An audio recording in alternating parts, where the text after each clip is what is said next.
according to international news. House Republicans released secret memo accusing Russia investigators of bias. Washington. House Republicans released a politically charged memo on Friday that accused FBI and Justice Department leaders of abusing their surveillance powers to spy on a former Trump campaign advisor suspected of being an agent of Russia. The memo alarmed national security officials and outraged Democrats, who accused the Republicans of misrepresenting sensitive government information through omissions and inaccuracies. President Trump declassified it over the objections of the FBI, which had expressed grave concerns over its accuracy in a rare public break from the White House. The 3.5-page memo, written by Republican congressional aides, criticized information used by law enforcement officials in their application for a warrant to wiretap the former campaign advisor, Carter Page, and named the senior FBI and Justice Department officials who approved the highly classified application. But it fell well short of making the case promised by some Republicans, that the evidence it contained would cast doubt on the origins of the Russia investigation and possibly undermine the inquiry, which has been taken over by a special counsel, Robert S. Mueller III. The Page warrant is just one aspect of the broader investigation. Instead, the document confirmed that contacts between a former Trump foreign policy advisor, George Papadopoulos, and Russian intermediaries were a primary factor in the opening of the investigation in July 2016. The memo was outlined in news reports in recent days as Republicans pushed for its release.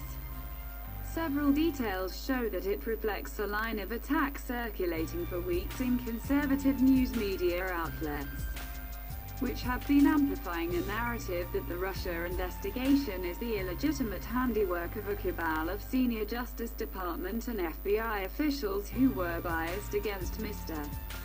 Trump and set out to sabotage him.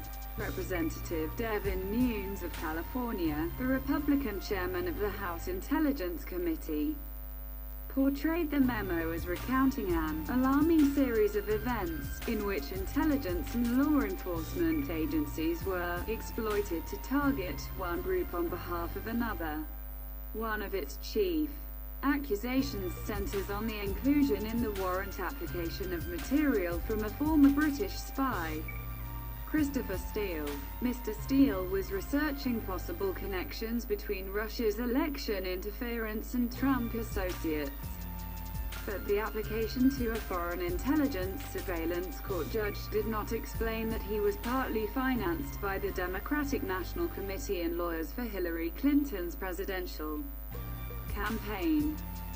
The memo says, neither the initial application in October 2016, nor any of the renewals, disclose or reference the role of the DNC, Clinton campaign, or any party campaign in funding Steele's efforts, even though the political origins of the Steele dossier were then known to senior DOJ and FBI officials, said the memo, which was written by committee staff members.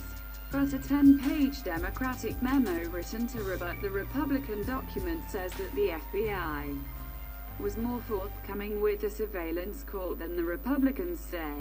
The FBI told the court that the information it received from Mr. Steele was politically motivated, though the agency did not say it was financed by Democrats, according to two people familiar with the Democratic memo.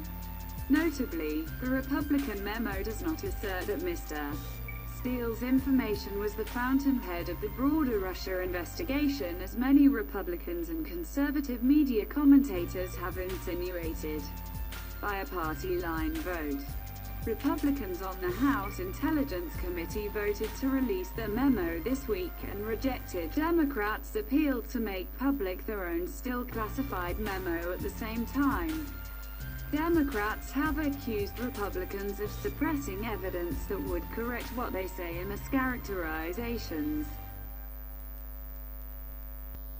Under Justice Department regulations, Mr. Rosenstein oversees Mr. Mueller and is the only person who can fire him, and only if he finds that the special counsel has committed misconduct. Mr.